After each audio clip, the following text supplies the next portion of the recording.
Hey, what's up guys? Gons here for the Face Like the Sun YouTube channel. I wanted to talk about an article that was published on phys.org. It was called Our Love of Technology Risks Becoming a Quiet Conspiracy Against Ourselves. It was written by Lawrence Quill, and it's a good article. Lawrence talks about how H.G. Wells' The Open Conspiracy was almost a perfect description of what we're seeing today, and even quotes the opening paragraph where Wells says, "Never before have the conditions of life changed so swiftly and enormously as they have changed for mankind in the last 50 years.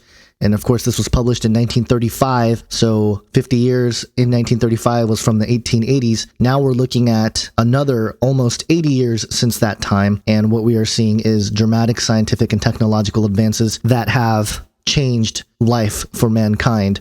And, you know, we've talked about that a lot on this channel. But I thought it was interesting that Lawrence would point out that this conspiracy that we are seeing today is not so much of the old, and he even uses the word New World Order, but more so a new open conspiracy built by the people, the Silicon Valley anti-militarist, subversive of government and traditional institutions and stuff like that. And we're seeing that. We are definitely seeing a grassroots push towards this idea of a society built on the platform of public opinion with social media. Basically what the internet is doing to our brains. I get that this is on the internet, but just bear with me here. He goes on and talks about out with the old. Here's what he says, quote, "The similarities between Wells' description of his New World Order of peace-loving creatives and today's technological utopian culture of the Bay Area, California, is striking. Indeed, all that is missing from his account is a description of the networked personal computer and the benefits of organic farming. The anti-government stance, the commitment to peaceful causes, the celebration of technical expertise, the crucial involvement of private enterprise and commerce, the critique of education, and the belief that more knowledge about everything will solve the world's most pressing issues far better than any government. Such claims read like a Silicon Valley manifesto. But I've started to wonder why so many people outside the charmed circle of technology innovators in Silicon Valley seem willing to embrace its vision, especially when it undermines something as fundamental as the liberal democratic right to personal privacy. I've found that thinking in terms of technological conspiracy helps pinpoint the politics involved, whatever the technologists might claim. Today, it is not uncommon for leaders of major technology corporations to speak about the inevitability of a post-privacy world. Politicians frequently offer the not very reassuring cliche that, quote, "If you have nothing to hide, you have nothing to fear." Dave Eggers' novel The Circle conjures a deeply Orwellian-sounding phrase, "Privacy is theft," to describe a dystopian vision of the near future. So what is happening? And it's very interesting because he pinpoints how this technological movement is evangelical in nature. And he talks about how this new Silicon Valley open conspiracy, which is what he calls it, he's noticed that the whole idea is to challenge conventional wisdom and traditional structures of power. And he goes on, quote, "Evangelical in their claims about the future, today's technologists encourage us to embrace their language and ideas, use them to describe ourselves and our actions, and condemn those who are not sufficiently tech-savvy to irrelevance. But technology is not neutral, and neither is code nor numbers. There are human, subjective judgments lurking behind the apparent objectivity offered by algorithms and the user-friendly operating systems. These technologies perform almost magically, while at the same time enabling all sorts of organizations to easily collect information about us, something that makes it a bit easier to usher in new forms of surveillance and control. Putting technology in its place by recognizing the political and social factors that support its vision is a step towards recognizing our complicity in this conspiracy against ourselves, and perhaps towards reclaiming our right to be left in peace." Now, this is a very good article. It's very well thought out in terms of the social ramifications of technology, and I'm pretty impressed by phys.org coming out with this. But I think it was inevitable. This kind of conversation was going to happen sooner or later.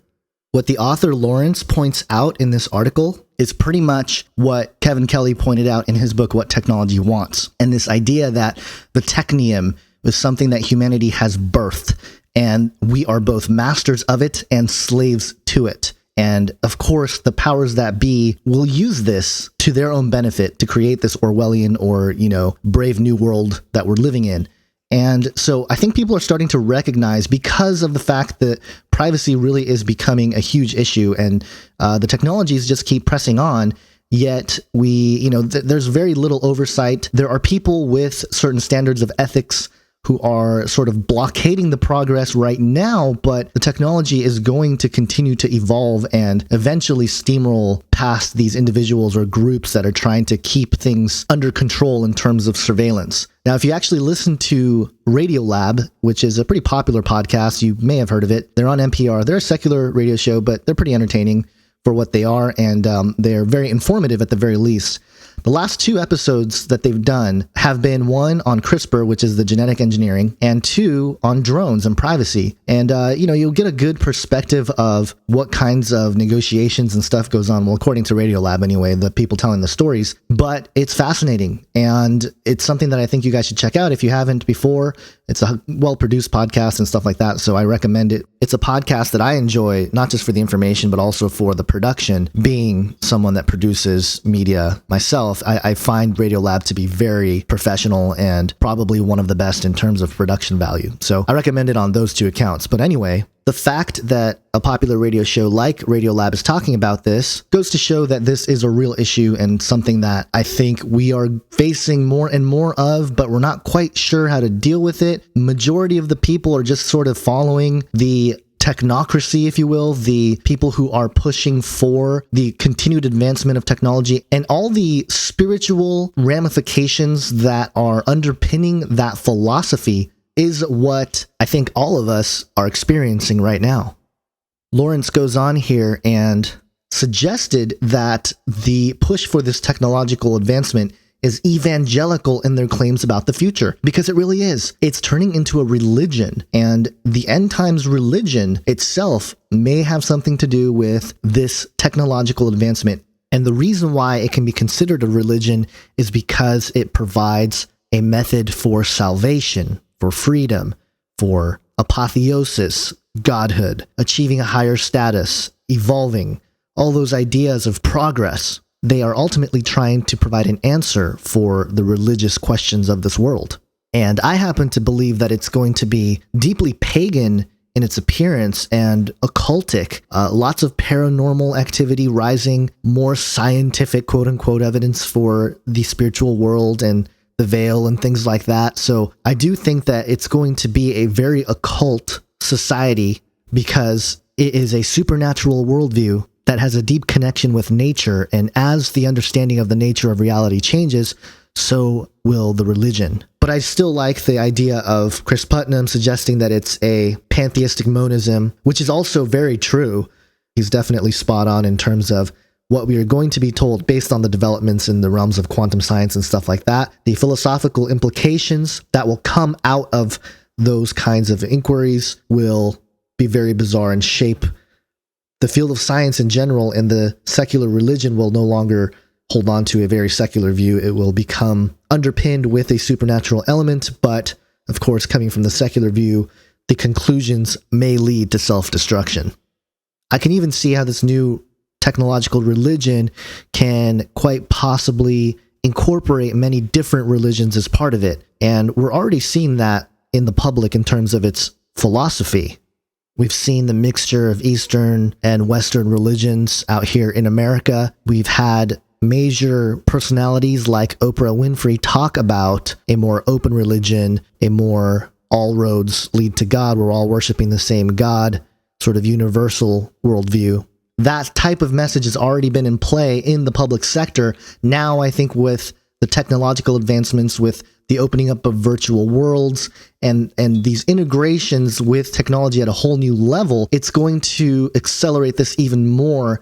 And I think we're going to see that this conspiracy is really against ourselves just as much as it is from the top. And ultimately, again, it is not just people that are doing this. I believe that it is a spiritual thing. I believe there are intelligent spiritual entities who are behind this, who are influencing humanity to go a certain path, down a certain road, and try to fulfill a certain promise, the great hope that they've been talking about, the occult dream, the esoteric knowledge that will bring salvation and all this stuff. 180 contrast to the biblical message of freedom and salvation through the shed blood of Jesus Christ. And ultimately, the reason why the enemy is going for this is because if he can fulfill this promise, then he basically proves God wrong. He says, aha, the scriptures that were written here in the Bible, they are wrong, and they don't turn out like that. They turn out my way. And that would be the ultimate victory for Satan. And that's what he's seeking through all of this. But here we are with technology. The final push for salvation for mankind comes at the hands of the technologists and perhaps this technium that we have given birth to. So just some thoughts regarding that. Good article here, and I'll link to some other stuff that you guys can poke around and dig at and do your own research. And hope you guys have a great day. God bless.